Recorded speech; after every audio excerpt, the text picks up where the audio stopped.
Hello everybody, I'm Jason and welcome to what is a new ship simulator that is in development. This is Navismaster. You can find more details for yourself at navismaster.com.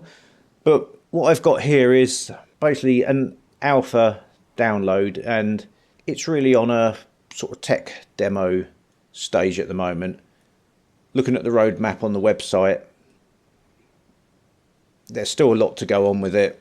There's a lot of stuff they're working on, but you know, it shows promise for a new ship simulator, which is never a bad thing. And one of the developers on this is Marius, also known as Axion Alias, who is the modeler behind some of my favourite vessels for Virtual Sailor. So you can see the Virtual Sailor influence in the way this game is being put together. I mean, obviously there's an intention there to try and keep some form of familiarity so that people who have played Virtual Sailor can understand some parts of this. But I thought I'd just give it a look and try it out. There's only this little test scenery at the moment, because obviously at the moment the focus is on getting the water physics right and getting the handling characteristics of the vessels right. So things like scenery is secondary at the moment, but there is going to be the intention that third-party scenery and third-party vessels will be able to be put into the game, just like with Virtual Sailor. And this model you see here is an ASD azimuth stern drive tug model that I believe Marius created, and I think this is the same model that you can get in Virtual Sailor as Smith Panther from Sim 3D, but it's a more detailed model with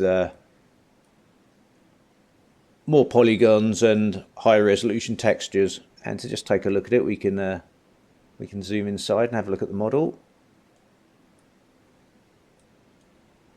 It's a little bit fiddly at the moment with these mouse controls, but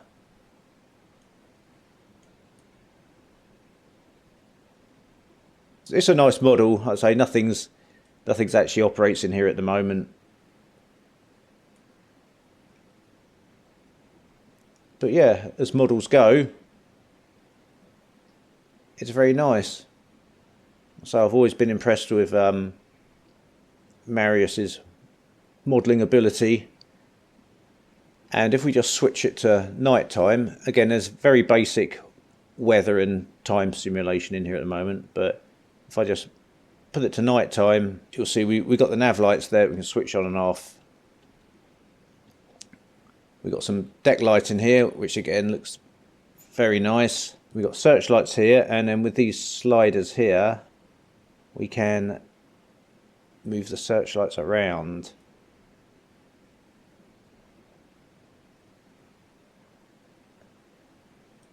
Which is nice. And something I really like, which Virtual Sailor is lacking, is we got white lights for the wheelhouse, which look really great. But then we've also got red lights in there for at night. So for that night navigation, when you don't necessarily want glaring white lights in there, you've got this nice red glow. So yeah, very nice lighting. Yeah, so yeah, lighting wise,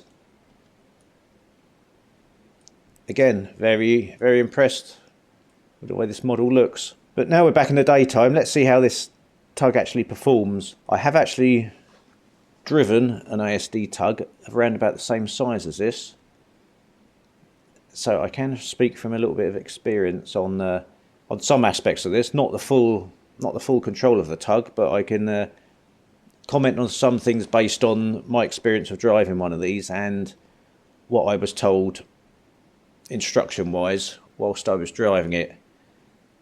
So first things first, let's start up the engines, which if I remember correctly is the O key and the P key, or is it the I key? So just having a look underwater in the murky depths, you'll see your two azimuth stern drives. complete with sacrificial anodes on them. And you've got, at the moment on the HUD, you've got a separate control there for the port stern drive. You've got a separate control there for the starboard stern drive, so you can control them individually. It's a little bit counterintuitive at the moment, because when you're putting it full to the left or the right on the slider, it's actually putting it in reverse. So if you just wanted to go to the side, you've got to sort of find a halfway point. That's a bit fiddly at the moment.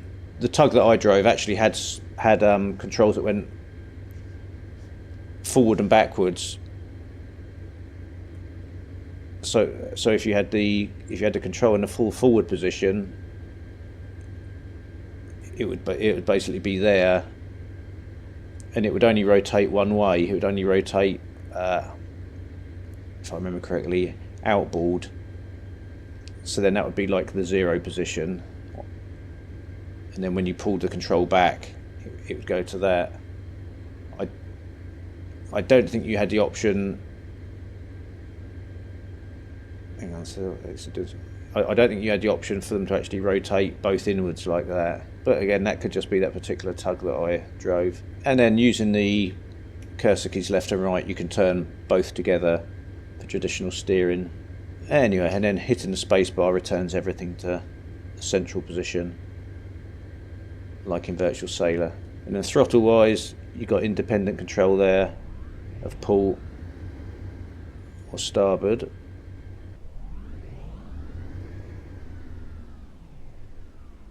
I think their main focus at the moment has been on water physics and getting the water performing right and getting the buoyancy simulated. Because obviously in a ship simulator, getting the water right is the main thing. So let's whack the wind speed up a bit. And let's see how the actual water physics look. What's the strongest wind I can get? Yeah, so wave-wise, the sea looks pretty good. I think the thing that you're never really going to get in games, although you might eventually, is actually breakers, actually waves sort of cresting and breaking. Obviously you've got the foam here, which sort of simulates waves breaking and, you know, the water becoming aerated by the waves breaking over themselves. But it's very hard to actually simulate breaking waves. But it looks pretty good. So let's go full throttle. Let's crash through the waves and see how the boat performs based on the waves we've got. And again, like I say, this is a very early demo. This is being worked on all the time. And I know that spray is something that's, according to the roadmap on the website, spray is something that needs to be added later on, so you're not getting any sort of spray coming over the bow at the moment as such.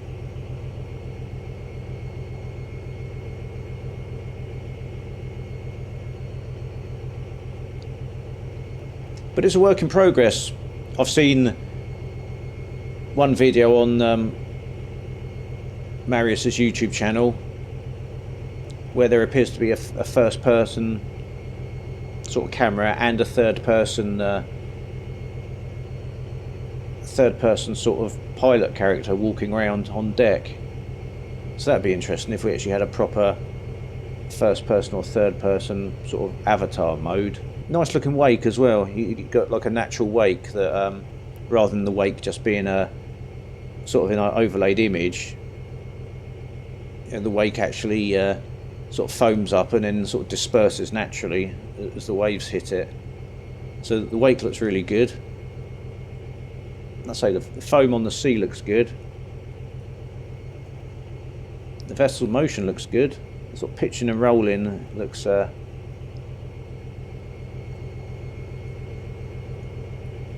good.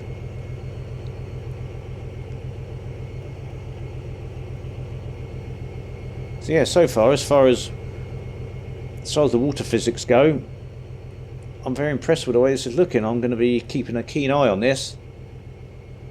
Let's just do a hard turn and see what the let's see what the wake does when we go into a hard turn. So does the wake? Well, that's a bit of an excessive turn, wasn't it?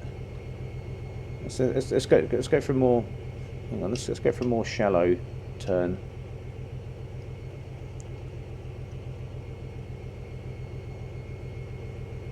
I don't know. Maybe the steering's a bit excessive at the moment. It sort of seems to be all or nothing.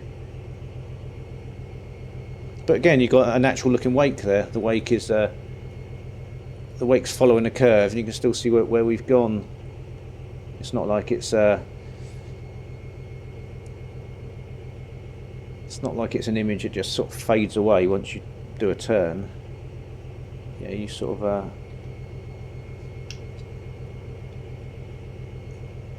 the wake is actually leaving a proper trail. So that's good. It's impressive. I like it. So anyway, that was a quick look at Navismaster. If you like the look of it, then head over to the website. You can download this demo for yourself and try it out, or you can follow Action Alias here on YouTube. So subscribe to his channel and keep up to date with what he's doing on it.